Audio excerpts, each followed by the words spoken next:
וזה שאמרו, Arizal b'mlachtacha ladas shemelech hashamayim, that a person should recognize that when he is working in this world, he's not working for a gashmis digetachlis.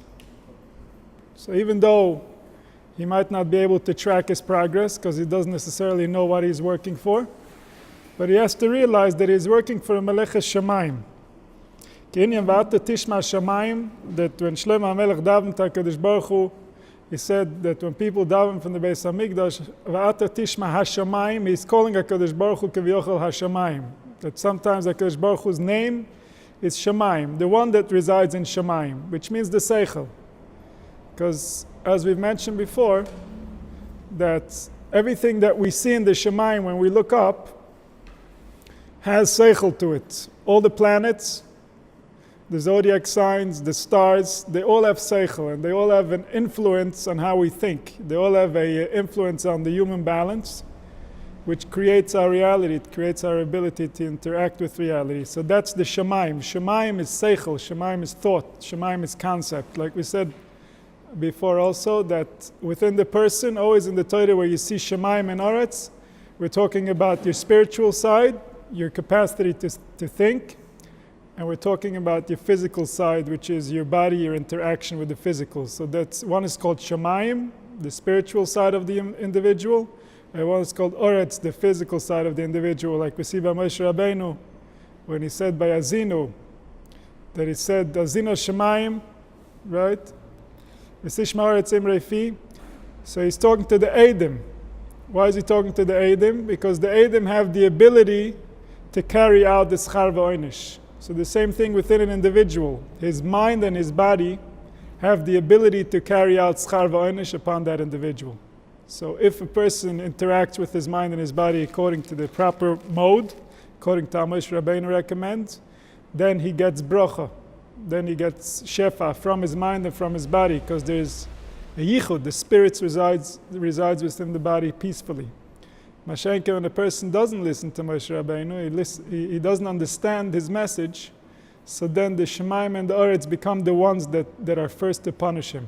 They're the ones that are in charge of his punishment, and that's why they're giving edus. They're giving edus all the way till today.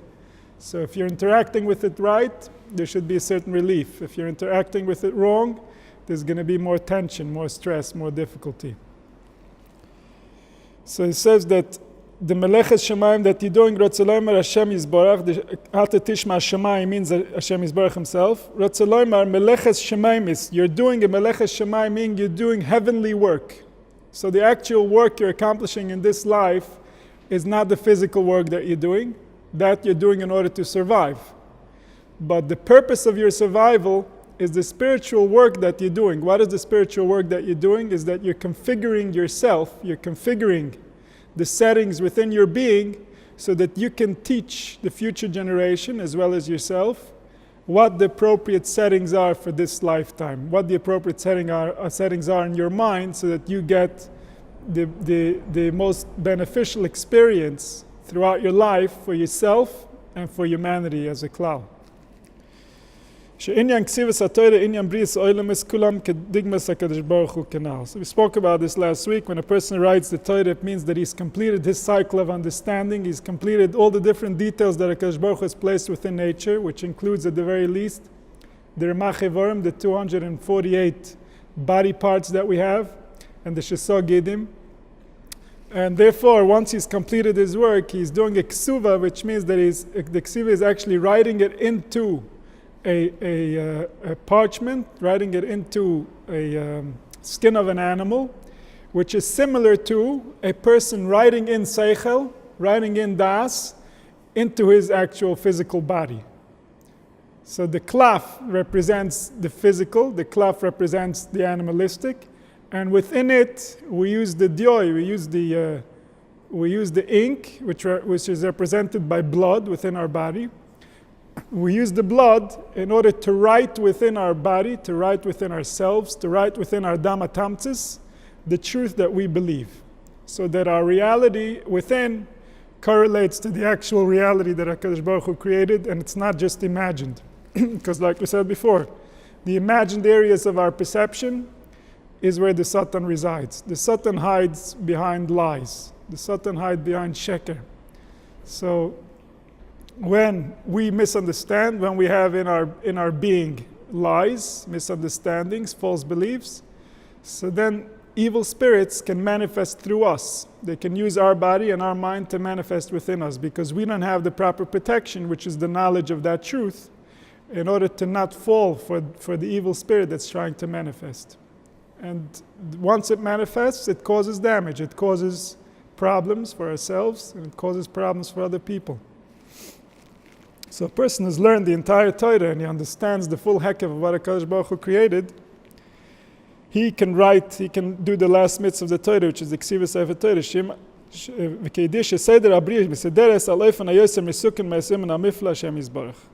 So this is a known fact, that HaKadosh Baruch Hu created life in the most perfect way possible. So everything you see in life is there to add perfection, to make sure that life has everything that it needs. The reason it seems to us like it's not that way, the reason it seems to us like so many different areas of life are causing us difficulty, are confusing us, are causing us pain or suffering, that's because life is not being put together in its proper order, we're not prioritizing in life the way that HaKadosh Baruch Hu prioritized. We're not looking at life the way that He saw it. And therefore, when we study the Torah, it has to correlate with studying life. The Torah only becomes real when it reconciles with life, when it reconciles with reality. So when we're learning, before we have that reconciliation, then we're preparing to learn. That's why Talmidei Chacham are called Talmidei Chachamim. They're not Chachamim, they're Talmidei Chachamim. They're learning Chachma. They want to be Chachamim. They want to be Chacham, which means somebody who actually understands. So the Talmid Chacham will learn Torah more and more and more until his Torah starts correlating with reality. Once he can correlate his Torah to reality, then he becomes a Chacham. Then he actually knows something. Because until then, as long as it's not reconciled, what does he really know? It's a lot of information, but he doesn't know what it means. So the real meaning is what makes a person a Chacham. The real meaning is what's hidden behind the scenes, is what's hidden behind the words. They're all pointing you to something real. But what are they pointing to? They're pointing to reality, here and now. How does all that information correlate to here and now? That's an avodah that a person has to study for in a lifetime. Adam ki yom is ba'oil. Which person is going to die? The entire personality of that Talmid Chacham is going to die before he becomes a Chacham. Because everything that he knew, everything that he learned as a child, everything that he misunderstood, he's going to need to forget before he can learn the true meaning of those things, before he can look at life with fresh eyes and actually see what HaKadosh Baruch Hu created. Because HaKadosh Baruch Hu created perfection. And that is what the entire Torah is based on. Like Moshe Rabbeinu could only find HaKadosh Baruch Hu because he knew HaKadosh Baruch Hu is perfection, so he knew what to look for. And the same goes for all the Nevi'im. They were looking at life and trying to find, how is this perfect? How does it even make any sense? How can I, with my little mind, with the brain that HaKadosh Baruch Hu gave me in order to navigate life, try to make sense of something that seems so confusing, so complex, and so not intuitive to the way that we think. So according to our tradition, according to the Torah, life is extremely intuitive. Life is extremely simple. The reason it's so difficult for our minds is because our minds have been conditioned. They've been conditioned for complexity. So when we look at life, we can't see the simplicity of life. It seems extremely complex to us. But on the other hand, we can notice how simple life is, because even with all the beliefs that we have, and even with all the different cultures, the different people, the different countries, still, people manage to make it through life. People manage to live. In all this confusion, you would have assumed that at this point it should just all go haywire and it doesn't work anymore. But no, it still works. You can take it out of balance to an extreme degree, and it's still functioning. It's still working, and that shows you how simple it really is. If it wasn't that simple, how can it bend into so many different shapes and still stay alive? The reason it can do that is because it can hide in plain sight beneath all the different cultures and all the different beliefs and all the different lies. Reality is hiding beneath that and underneath it, and it's just continuing its existence. So that's the simplicity of life. A child is born, it doesn't have to know how to speak, it doesn't have to know how to think, and it's alive, and it lives, and it creates, and it manifests. It's all there. So our approach to creating, our approach to understanding, our approach to life in general is very complex. So right away when we approach any wisdom and we approach any type of knowledge, we right away want to get our notepad and try to write down the details. Okay, so how does it work? Give it to me. But life is not like that, and that's why the Torah is not a list of details. Life can't be learned like that. Like we know from the Torah, we always, when we finish, we start again, because it's a spiral. It's a spiral that can be climbed forever and ever. There's deeper and deeper, because this spiral was built to correlate with your consciousness, with your actual being. And just like your being has no end, because it evolved from the most simple that can't even be imagined all the way to the complexity that it is now, the same way the Torah can take you on that track, and take you on that ride, on that journey, deeper and deeper within yourself, and it never ends. Because you're always discovering yourself, and yourself is infinite. Yourself is as deep and as infinite as the Creator Himself, because yourself is rooted in the Creator. So whenever we're learning, whenever we're reading, whenever we're contemplating, whenever we're doing any type of spiritual work or any type of learning, the most important ingredient in that learning is you. Is your mind. You're not learning a book, you're learning you. You're not learning Torah, you're learning you. You can't learn Torah because you can't leave your mind. You can allow the Torah to wake up things in you. When you're sitting next to a Sefer, it's not the Sefer talking, it's still you talking. You're just talking based on what the Sefer is saying. You're dressing your ideas, your concepts, your understandings in the words of the Sefer. But it's still you. It will always be you. Because you can never leave you. Something that's not meaningful to you will never be meaningful to you, no matter how many times the words are said. It has to be your mind that puts meaning into those words. And that's your presence. That's your reality. That's what we're trying to wake up in you. So the whole Torah is there to wake you up. It's the purpose for it. Ad kedei kach that when a person is fully awake, if the Torah fully woke him up, like at the level of a Navi, sometimes he'll do things that are not in accordance with the Torah, like we see by the Nevi'im, like we see by Eliyahu Navi, where he brought a carbon. It was not in the Beis HaMikdash, it was already after there was a Beis HaMikdash, but he brought a carbon just to show to Klal Yisrael that Hashem Yireh Elokim, those who remember the story with the Baal, that they were trying to get fire, and then he got fire quickly, even though the carbon was soaked in water. And that's not allowed per se, according to the Torah, but Eliyahu Navi was at a level where how he saw and how he understood was Nevuah itself, was the truth. And this could happen to every one of us if we can wake up. And the Torah is a recipe for waking us up. The Torah is trying to wake us up. The Torah is trying to allow us to realize that everything we've experienced and we're using as tools to define ourselves and tools to define reality is of a very low level, is of a very low caliber. Specifically in these generations where we are now, that people don't have access to the basic spiritual form of life. Ad kedei kach that many people are in complete denial of the fact that there is even a spiritual side, that there are spirits, that you can communicate with spirits, that spirits are beings that have existence outside of bodies. All these things are being denied today because we don't have access to them, so people can deny it. But essentially, the reason we're in such a state is not because the spirits are not real, it's because we've trained our brains to not think in those ways.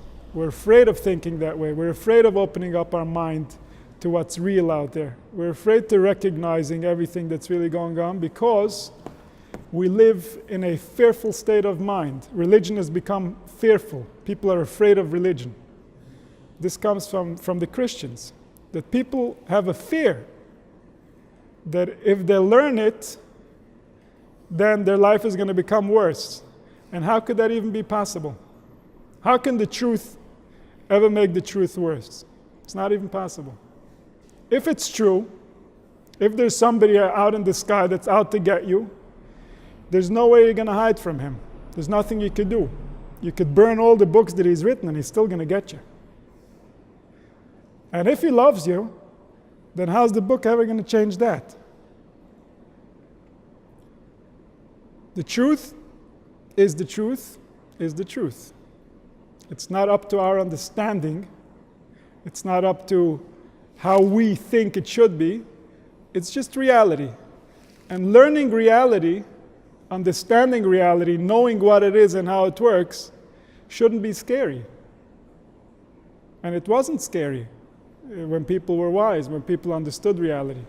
But when people misunderstand reality, and they become afraid because they're not spiritual, and they're trying to judge life based on the physical events that are taking place, then all of religion can turn into a mockery.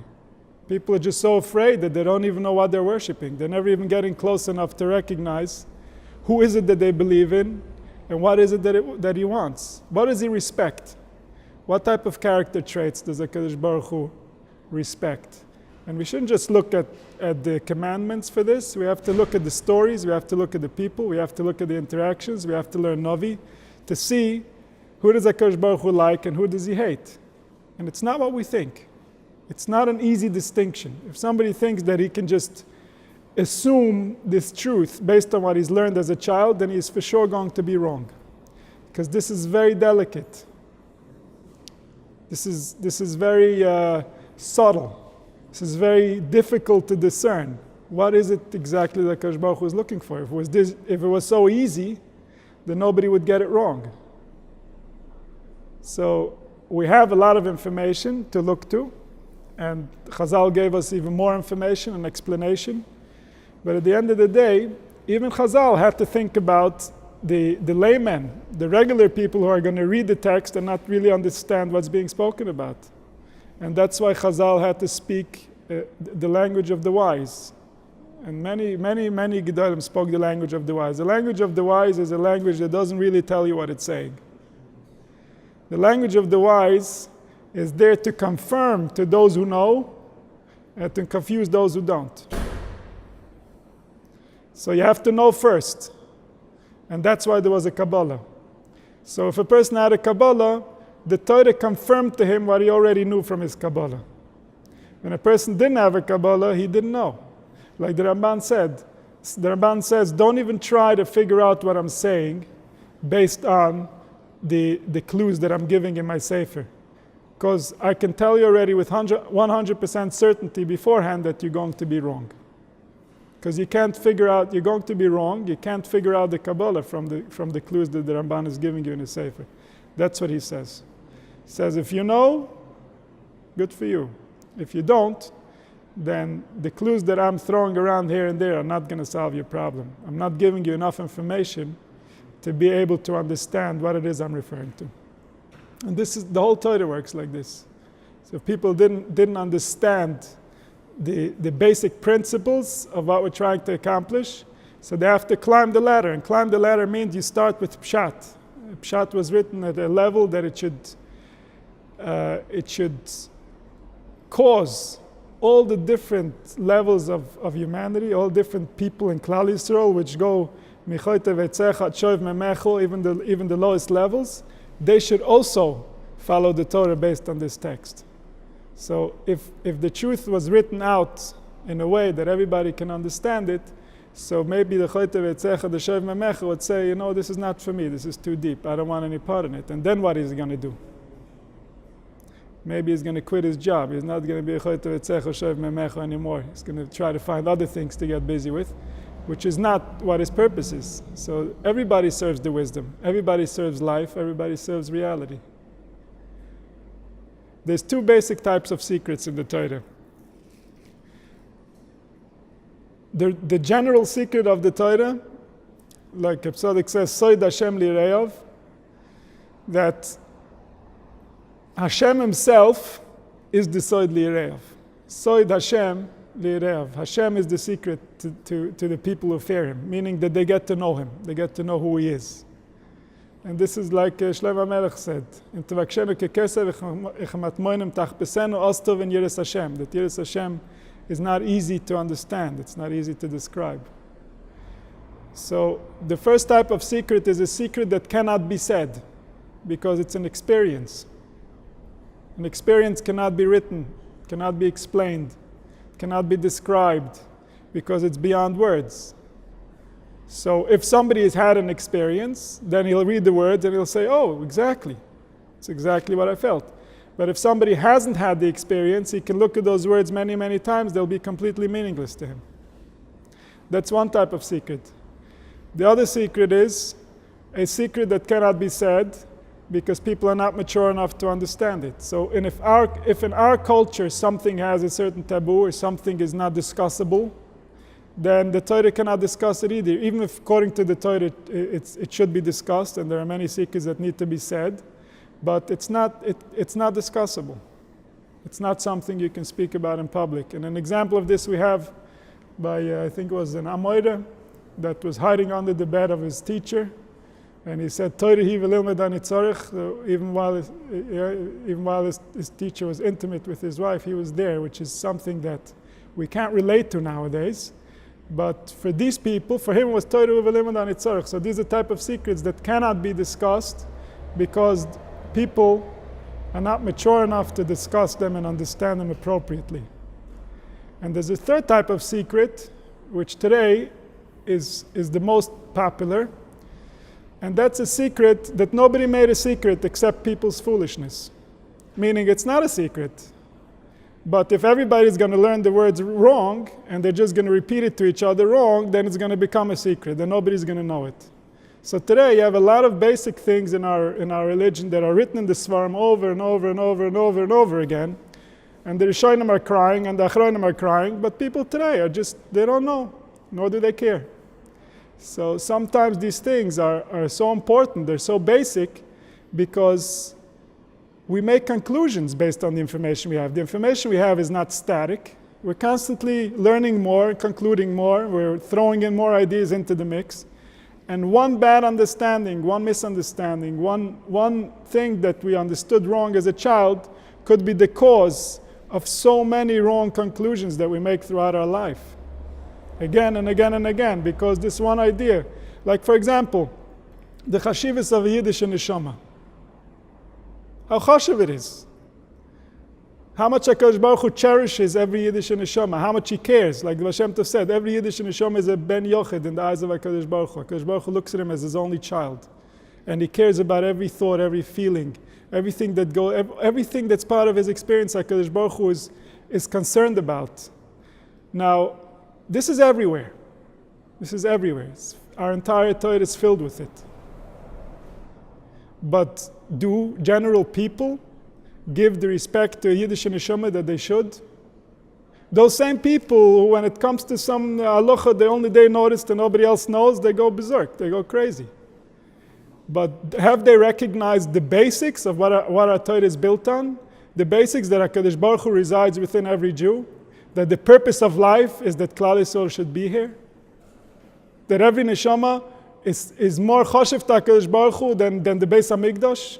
Ad kedei kach that HaKadosh Baruch Hu b'machriv his Beis HaMikdash in order to save a little bit pain from the Yiddish neshamas. So that's just one example of something that the Torah is filled with, but it's a secret. The chashivas of your neshama is a secret. Why is it a secret? Because nobody wants to tell you. Because they feel it's a burden to them.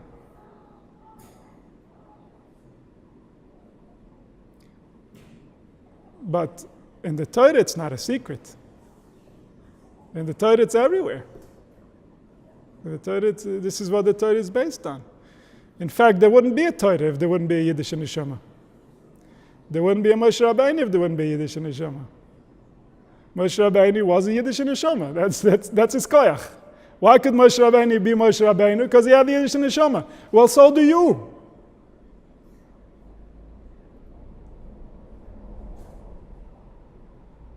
So these are different types of secrets.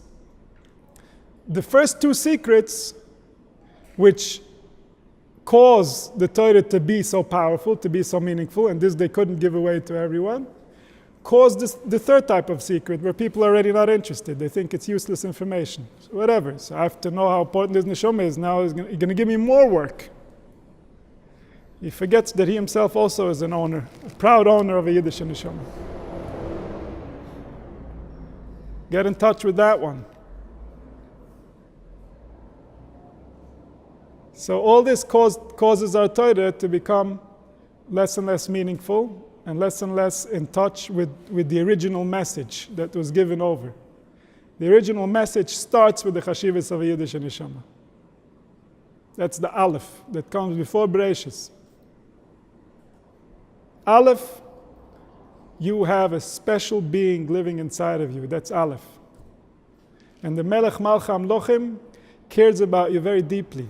Ad kedei kach, that is going to turn over the whole world to make sure that you have the information that you need. That's why he gave us a Torah. That's why there's a Beis. Bereshis. Beis, like the letter Beis is Bais. We have to build a home. For who are we building a home? For the Aleph. For the neshama. So as long as the neshama is not real to us, as long as the neshama is a secret to us, all of Yiddishkeit is a secret to us. None of it's going to have meaning. Because all of it only means something when the Yiddish neshama is doing it, when the Yiddish neshama is involved. Every mitzvah means nothing if there's no Yiddish neshama doing it. It's not the mitzvah. It's the Yiddish neshama that's doing the mitzvah. It's not the learning. It's the Yiddish seichel that's trying to figure himself out.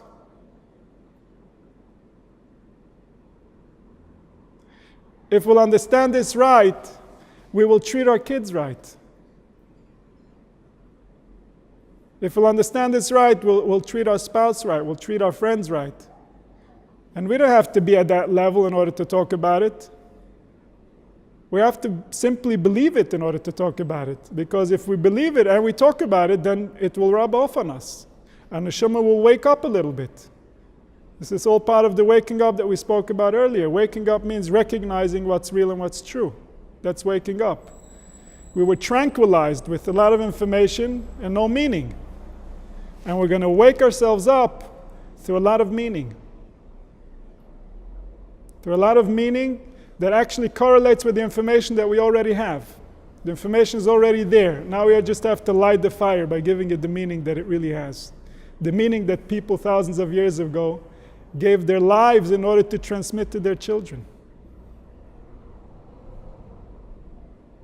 And they didn't do it out of fear. They didn't live in our world. Fear goes back to probably the Inquisition. That's where religion became just an object of fear. When the Nevi'im were screaming, "Be afraid," rest assured the people were not afraid. The Nevi'im were screaming. Many people want to say, look HaKadosh Baruch Hu, look in Yirmiyahu, look how he's talking. The people were laughing in the streets. Of course the Novi was talking, he was screaming and was yelling, because the people were not taking him seriously. But when did HaKadosh Baruch Hu take on a face that regardless of what you do, he's above you, he's looking at you, he's just about to punish you? That's the Inquisition, that's Christianity.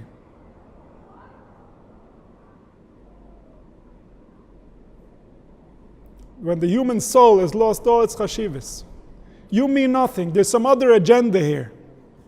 There's God, He wants something. Who cares about you? You know who cares about you? The Melech Malcha Amlochim, HaKadosh Baruch Hu. He cares about you. And not only does He care about you, He created the whole world for you. He created reality so that we can be here, so that we can experience it. That's the truth. That's what the Torah says. If we're going to take the obligations the Torah hands out to us, then the least we can do is recognize that the Torah gives you something in return. The Torah has benefits too, not only obligations. What are the benefits of the Torah? The beliefs. If you believe them right, they will drive you to new heights. They will drive you to new understandings. They will drive you to new realizations. The beliefs of the Torah are the gift. And the obligations are there so that the gift doesn't get lost, so that you can actually make a deep and life-lasting relationship with those beliefs. And the beliefs are that what's happening here, what's happening to you, is more meaningful and more important than your wildest imagination. That when you leave this world, don't assume that who knows what's coming, be afraid. Don't be afraid. Don't be afraid. You're going from one room into the other room in your Father's palace. There's nothing to be afraid of. Because you define your reality. Your fear will invite the angel of fear. That's how powerful you are. Want more fear? You can invite an even bigger angel of fear. And the same goes for love. You invite the angels. But who are you inviting to your party? Are you inviting involuntary? Are you inviting based on what somebody told you? Oh, now be afraid. Why? Don't ever be afraid because somebody told you to be afraid. If naturally you feel afraid, ask yourself why. But if naturally you feel calm, stay calm. Fear is very rarely your friend. Fear is what kept most of our grandparents from ever realizing their true self. Because they never followed their heart. They never followed their truth. They were too afraid. And they had good reason to be afraid. People who lived in Europe didn't have it like we have it. The physical survival was difficult enough for them. There was real fear. There was real suffering. There was real pain, not like today. Today our suffering is simply misunderstanding ourselves. Stupidity. Interacting with our children in ways that two human beings should interact, regardless if they're your children or anybody else. This is what's causing our pain. There's nobody else causing our pain. There's nothing wrong. But the fear that we have of getting it wrong makes us freeze. We don't think logically. We don't actually evaluate. If somebody tried to sell you a business deal and it looked similar to the way they sold you religion, you'd never buy into it. And it shouldn't be that way. Because your relationship with the divine, your relationship with your Creator, is the most important relationship not only in your life, but in your existence. There is nothing, absolutely nothing, more that's going to influence your life more than your relationship with HaKadosh Baruch Hu. Not in this world, and not in the other world. And this we buy into without even giving it a second look. Without even actually trying to see what's really being said over here. Who is saying what and why? And this is a question that everybody needs to ask. This is the relationship that of all your relationships, this one you should handle personally. Don't outsource over here. Don't outsource for two reasons. One, because you can't outsource, because this is something you're going to have to experience for yourself or you're never going to know it. And two, there's nobody to outsource to. Have you seen anybody here that you want to emulate, that you think has it right enough, that you want to just buy in wholesale to what he believes? These are delicate things. These are things that even if you say the same words, you might mean something completely different. Two people could say the exact same words and end up in very different realities and different universes once they die, because the words had different meanings to them. The meaning is real. The words are just tools.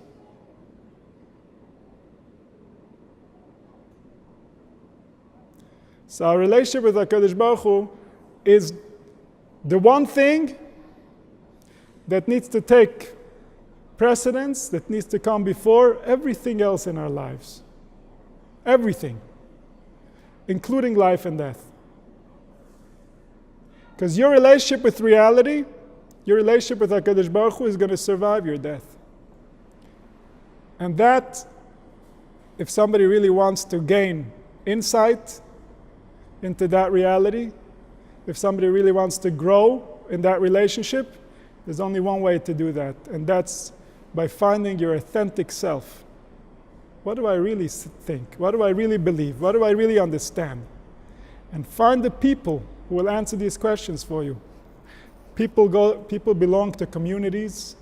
People belong to rabbis and to shuls, the congregations, that they choose haphazardly. It's just based on the neighborhood they live in or based on whatever else. And sometimes they don't realize this relationship that you're not giving that much thought to is now going to dictate your relationship with HaKadosh Baruch Hu. It's going to dictate your relationship with reality. If you choose a rabbi that says Torah like you don't like, it's not a small matter. I only see him on Shabbos, who cares? You're outsourcing your Judaism. You're outsourcing your heart to somebody else. If you don't connect with his message, you better go find somebody else you do connect with. Because otherwise, at the very least, you're never going to grow. And at the very worst, he might put you into hell for no reason. He's going to become the manager of that relationship. Your spiritual leader is the manager of your relationship with reality. It's not something we should take lightly, because the ramifications are endless. How can we have such terrible politicians rise to power today? Because people are stupid enough to support them. It's really that simple. And the same goes for everything else. The same goes for community leaders, for religious leaders, for everything else. If you're not going to demand a certain standard, then the guy with the strongest elbows is going to be on top. Is that really who we want running the schools for our kids? The guy with the strongest elbows? It's something we need to take seriously. This is our relationship with ourselves. This is our relationship with reality. This is our relationship with the divine. This is everything we have. He becomes the custodian of everything you have. The only thing you're left with is taking care of your gashmias, of your survival.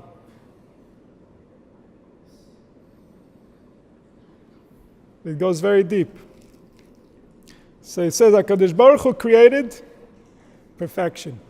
But HaKadosh Baruch Hu created en lo niftal ve'ikesh. Nothing is crooked and nothing is wrong. But our understanding of it is very far from that. And therefore, suffering. Suffering is the chains that keep us tied to reality. When a person stops suffering, when a person is in deep emotional turmoil and he suddenly stops suffering, that's usually an indication of a psychotic breakdown, of somebody who's losing touch with reality. Why doesn't it hurt? It should hurt. It should hurt. Something's not right. You're in a planet, you're with people, you're interacting, but you don't know what you're doing. You don't know where you're going. You don't know why. It should hurt. If somebody is in that type of situation and it doesn't hurt anymore, it's because he's pulled the plug. He says, I can't do it. It's over. But the pain is tying you to reality. The pain is teaching you that there's something true beneath all this that's calling your name. That's saying, come, you're not in a good place. You need to be elsewhere. You need to understand elsewhere. You need to feel elsewhere. You need to experience elsewhere, because there will be no pain. When you're in the right place, there will be no pain. So it says,